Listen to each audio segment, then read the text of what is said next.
Hello, I'm Monica from Super Sparkle Parties. Today I'm telling you a story and you're acting the story out. Today's story is Little Red Riding Hood. There are a few characters in this story, so you might want to get your family together to act out the different parts. Or, if you're on your own, you can just act out all of the characters if you like. The first character we need is Little Red Riding Hood. The second character we need is Red Riding Hood's mum, because she waves her goodbye at the start of the story. The third character we need is the Big Bad Wolf. The fourth character is Grandma. She's asleep in her bed at her cottage, waiting for Red Riding Hood to appear. And last of all, we need the woodcutter, who hears Red Riding Hood calling at the end of the story. So that's 5 characters. If you've got 5 people in your family, use them all. If you haven't, that's okay. You can chop and change and become different characters.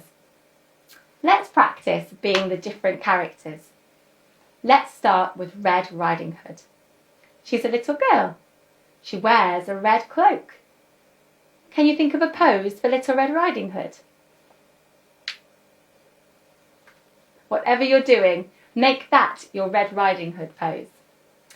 Okay, what about Mum? Whoever's playing Mum, think about a pose that Mum might have. Maybe she's waving Red Riding Hood goodbye. Okay, let's be the Big Bad Wolf. What kind of a pose could you create for this character? He's a bit sneaky and he's hungry. He's very clever as well. So think about a pose for the Big Bad Wolf. Think about your face and your body. What does it do to become a big, scary, hungry wolf? Next, let's be Grandma. What does Grandma do in the story? Well, she's sitting in her home, in her bed. She might be knitting or having a cup of tea. She might be reading a book, waiting for Red Riding Hood to appear.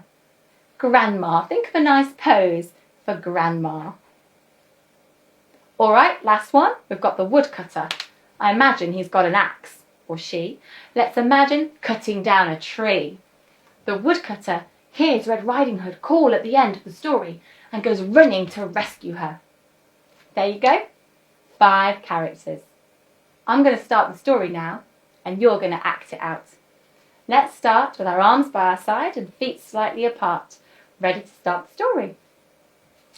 The story of Little Red Riding Hood. Once upon a time, there was a little girl who wore a cloak of red. Here she is. Step forward, Red Riding Hood. Give us a wave. She lived with her mum in a little cottage in the middle of a forest. Hello, Mum. Give us a wave. One day, Mum packed a basket full of fruit and cake and some yummy juice and gave it to Red Riding Hood. She told her to take it to Granny because she wasn't feeling very well. She needed cheering up. Mum gave Red Riding Hood a great big cuddle. And they said goodbye. Red Riding Hood opened the door, stepped outside and closed the door. Hope you're doing a good job, everyone. She started to walk down the windy path and Mum waved Red Riding Hood goodbye. Now Red Riding Hood was walking through a forest. So we need some trees in the forest. Red Riding Hood, as you're walking along or skipping along, why doesn't everyone else become the forest, become the trees around her? I wonder what kind of crooked shapes you could make. Maybe you're a big bush, or maybe you're a tall tree with a wide trunk. Maybe you're a crooked, curvy tree. Whatever you want to be, you create the forest around Red Riding Hood. Now, as Red Riding Hood was walking or skipping through the forest, she decided to pick some flowers for Grandma. Oh, but then she stopped because she remembered that her mum told her not to go off the path. Oh, but the flowers, they looked so nice and Grandma would really, really love them. Red Riding Hood looked around herself just to make sure the coast was clear, and she stepped off the path. Red Riding Hood because this is a really important part in the story, why don't you go and pick up the flower in slow motion, just like they do in the films? Can you bend down really slowly? Pick up the flower in slow motion. It's time for the big bad wolf to appear. The big bad wolf looked out from behind a tree, sniffed the air, and rubbed his tummy. He saw Red Riding Hood there and tiptoed behind her. Wolf, you're going to tap Red Riding Hood on the back and she's going to jump up and see you. After 3. 1, 2, 3. Red Riding Hood was shocked and surprised to see the wolf.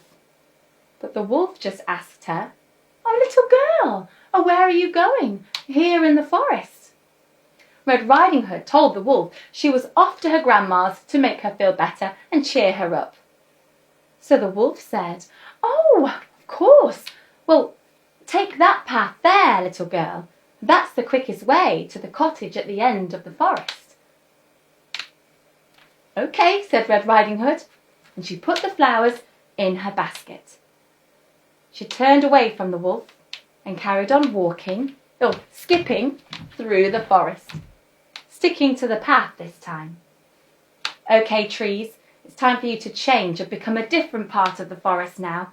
So if you were tall, you might be small, or maybe you'll be a rock, or a different kind of tree, or maybe a thorn bush or something like that. Perhaps you're an animal that lives in the forest, a squirrel, or a rabbit, or a badger, or a fox." "All right, Red Riding Hood, you're nearly at Grandma's house. But as you're skipping along, you see another pretty flower. Oh, that one would look so nice with the one you've already got."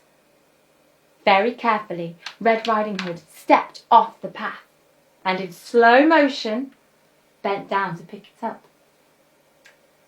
Now the wolf wasn't watching Red Riding Hood this time. The wolf was somewhere else instead. "Big Bad Wolf, let's see you knocking at the door of Grandma's cottage. Grandma, you need to be in bed, knitting or reading or drinking your tea. Are you ready? Knock, knock, knock." "Who's there?" called Grandma. "Oh, it's me, Red Riding Hood, your granddaughter," said the wolf. Oh, are you all right? Your voice sounds a bit husky," said Grandma. "Oh, yes, Grandma, I am. Can I come in?" The wolf opened the door very slowly, very silently, crept into Grandma's room. When Grandma saw the wolf, she screamed. The wolf jumped on Grandma and tried to gobble her up.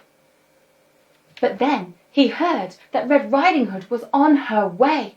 So instead, he just hid her in the wardrobe and jumped into bed instead. If you've got enough actors, maybe they could pretend to be the wardrobe and Grandma can hide inside. The wolf put on Grandma's hat, Grandma's glasses, and held Grandma's knitting or book or cup of tea.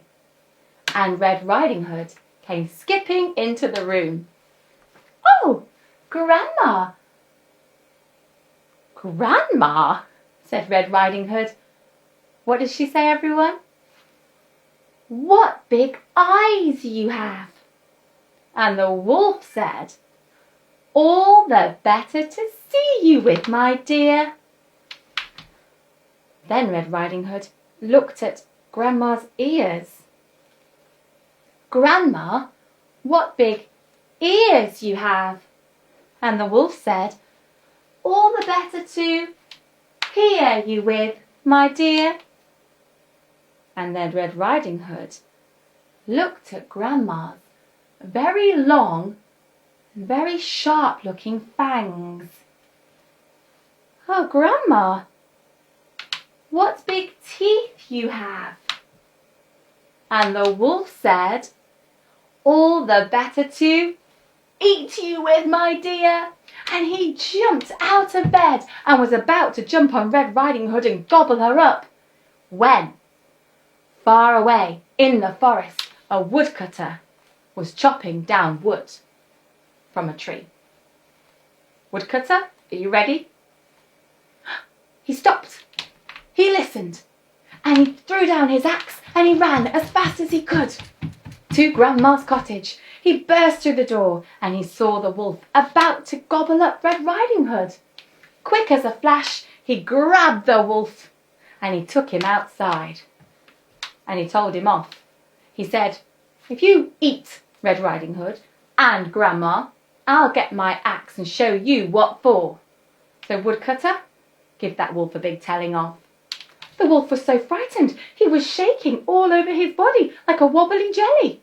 The wolf ran through the forest as fast as he could. Grandma was rescued from the wardrobe. And the woodcutter, Red Riding Hood, made her a nice fresh cup of tea. They sat down and had biscuits and had a nice afternoon chat. The wolf sat in his den in the middle of the forest and had to eat leaves for supper instead. The end. Well, thank you everyone for helping me tell the story of Little Red Riding Hood. I bet you did a brilliant job acting out the performances. Thanks for joining me, and I'll see you soon. Bye! The little mouse is hiding behind the cheeky, hungry bears. They opened the door to the woods today, be sure of the big